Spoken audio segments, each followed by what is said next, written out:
Radhe Radhe everyone. आज की video में मैं आपको अहोई अष्टमी व्रत की बहुत ही सरल पूजा विधि बताऊंगी। अहोई अष्टमी का व्रत महिलाएं अपनी संतान की लंबी उम्र के लिए और संतान प्राप्ति के लिए करती हैं। तो देखिए, सबसे पहले हमें चौकी लगा लेंगे और उस पर हम लाल पीला वस्त्र बिछा लेंगे। आप चाहे तो चौकी पर पूजा कर लें और आप चाहे तो आप सीधा ज़मीन पर चौका लगाकर भी ये पूजा कर सकते हैं। तो देखिए, अब हमने चौकी लगा ली है। चौकी पर हम गेहूं के दाने रखेंगे। आप गेहूं ले सकते हैं, बाजरा ले सकते हैं, चावल ले सकते हैं, कोई भी अनाज ले सकते हैं। इसके बाद देखिए, अहोई माता के इस तरह के फ़ोटो आते हैं। अब अहोई माता का फ़ोटो ले सकते हैं, कैलेंडर ले सकते हैं। ये इसमें गणेश जी का फ़ोटो पहले ही बना हुआ होता है। अगर नहीं है तो आप अलग से गणेश जी का पूजन कर सकते हैं। हम यहीं पर गणेश जी का पूजन कर लेंगे। आप चाहें तो आप दीवार पर गेरू से अहोई माता बना सकते हैं। इसके बाद देखिए, हमें इस तरह मिट्टी के घड़े लेने होते हैं। छोटे या बड़े जितने भी साइज़ आप लेना चाहते हैं, आप उतने साइज़ के घड़े ले सकते हैं। उसमें हमें सबसे पहले कंठ पर मोली बांध लेनी है। उसके बाद देखिए, हम इस पर स्वास्तिक बना लेंगे। हमारी लोकल भाषा में इसे कमोई बोलते हैं। तो किसी किसी के यहाँ पर 2 मिट्टी के घड़े लिए जाते हैं और किसी किसी के यहाँ पर 1 मिट्टी का घड़ा और 1 लोटा ले लेते हैं। तो देखिए, 2 घड़ हमें लेनी होती है। 2 घड़ की पूजा की जाती है। यहाँ पर देखिए, हमें इसमें एक में अनाज भरना है।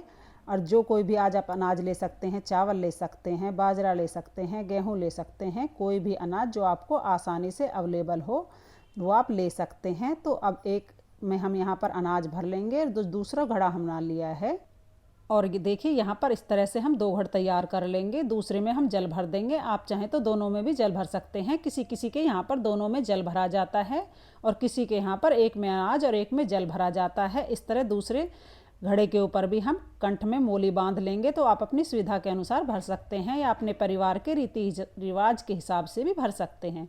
तो देखिए, इस तरह से हमने 2 घड़ तैयार कर ली है। ये दोनों घड़ी दिवाली तक रखी रहती हैं, इसलिए हिलनी नहीं चाहिए। अच्छे से आप इनको रख देंगे। तो अगर आपने 2 घड़ में बैलेंस नहीं बन पा रहा है तो आप कोई भी चीज़ लगाकर इसको अच्छे तरह से रख दीजिए। इसके बाद हमें इसे बार बार उठाना नहीं होता है। दिवाली तक यह यही रखी रहेगी। इसके बाद हम थोड़े से गेहूँ रखेंगे और थोड़े से गेहूँ के ऊपर हम इनको रख देंगे। ढक्कन हमें दोनों पर ज़रूर लगा देना है। इसके बाद इन पर हम गेहूँ रख देंगे। इसके बाद देखिए, हमारे यहाँ पर साहू माता की पूजा होती है। अगर आपके यहाँ साहू माता नहीं है तो इस तरह आप गाय माता भी वहाँ पर रखकर पूजा कर सकते हैं। गाय माता की कोई फ़ोटो या कैलेंडर जो भी आपके पास हो तो आप उसका पूजन रखकर अहोई माता के साथ उसका यहाँ पर पूजन कर सकते हैं। अगर आपके पास स्याऊ माता की माला नहीं है तो आप इस तरह गौ माता का पूजन यहाँ पर कर सकते हैं। बगैर माला के भी हम पूजन कर सकते हैं। तो देखिए, इस तरह से फ़ोटो में ही कैलेंडर में जो गणेश जी हैं, गणेश जी का हम पूजन यहीं पर कर लेंगे। आप चाहें तो अलग से गणेश जी की मूर्ति रख सकते हैं। मैं यहीं पर पूजन करूंगी। देखिए, अब हम पूजा शुरू करेंगे। तो सबसे पहले हम गेहूं रख लेंगे। कोई भी अनाज आप रख सकते हैं। इसके ऊपर हम दिया जला लेंगे। अगर आपके यहाँ दिया नहीं जलाया जाता है तो आप सिर्फ अनाज रख लीजिए। मूल रूप से जो पूजा होती है वह सभी जगह एक सी होती है, बस क्षेत्र के हिसाब से थोड़ा बहुत बदलाव हो जाता है। तो यहाँ पर देखिए, सबसे पहले हमें गणेश जी को तिलक करना है, फिर अहोई माता को तिलक करेंगे, फिर हम फोटो में विराजमान सभी देवी देवताओं को तिलक कर। इसके बाद देखिए, जो 2 घड़ मटके हमने रखे हैं इस पर हमने पहले ही स्वास्तिक बना दिया है और इसके साथ ही अब हम इसका तिलक कर देंगे। और गाय माता को आप ज़रूर से तिलक कर दें। इसके बाद हल्दी से तिलक करेंगे। हल्दी बहुत ही शुभ मानी जाती है और अष्टमी के व्रत में हल्दी से तिलक जरूर किया जाता है। तो हल्दी से तिलक कर देंगे सभी का। उसके बाद देखिए, हमें कलावा समर्पित कर देंगे। तो देखिए, अहोई माता को, गणेश जी को, फोटो में विराजमान सभी देवी देवताओं को हम वस्त्र स्वरूप कलावा समर्पित कर देंगे। और जो 2 घड़ हमने रखी है उसके कंठ पर हमने पहले ही कलावा बांध दिया है। इसके बाद हम भोग समर्पित करेंगे। तो भोग में हरे फल हमें ज़रूर लेना होता है। कोई भी हरा फल हम ले सकते हैं, सिंघाड़े ले सकते हैं, केला ले सकते हैं, खीरा आप ले सकते हैं, कोई भी आप हरा फल ले लीजिए। साथ ही पूड़े जो भी आपने बनाए हों आप वह ले लीजिए। मैंने यहाँ पर पूड़े बनाए हैं तो पूड़े का भोग समर्पित कर देंगे। पूरी बनाई है तो पूरी का भोग समर्पित करें। और जो भी आप भोग समर्पित करेंगे साथ में वह 2 घड़ पर भी रखना है।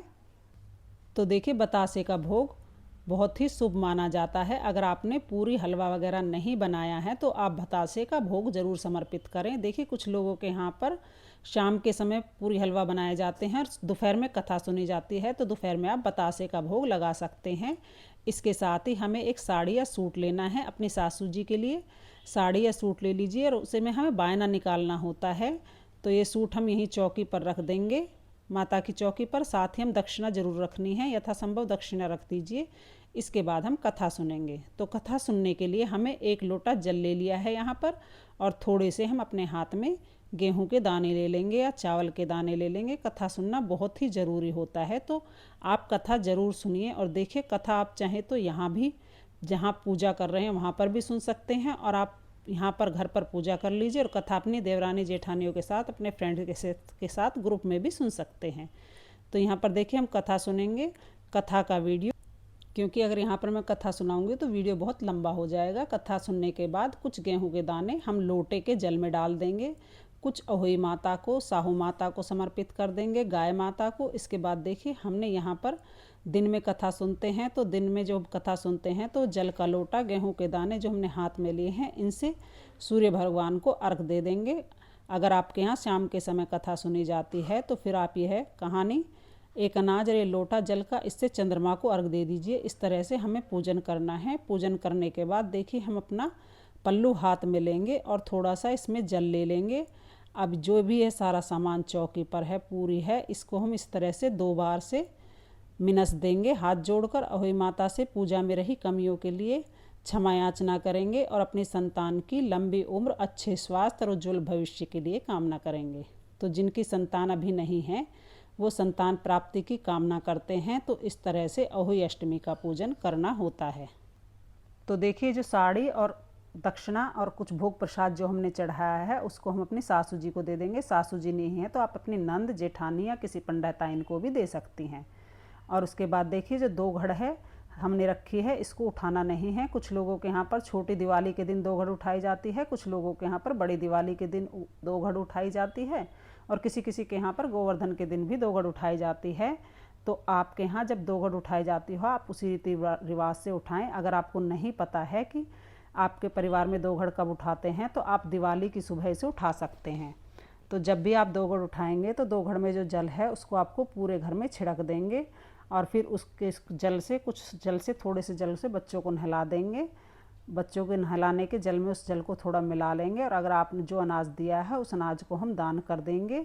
तो फ्रेंड्स, अहोई अष्टमी व्रत की बहुत ही सरल पूजा विधि जो मैंने आपके साथ शेयर करी है। अगर आपको वीडियो पसंद आई हो, तो वीडियो आपके लिए थोड़ी भी यूज़फुल हो, तो प्लीज़ वीडियो को लाइक कर देना और मेरे चैनल को सब्सक्राइब कर लेना। मिलते हैं अगली वीडियो में। जय अहोई माता की।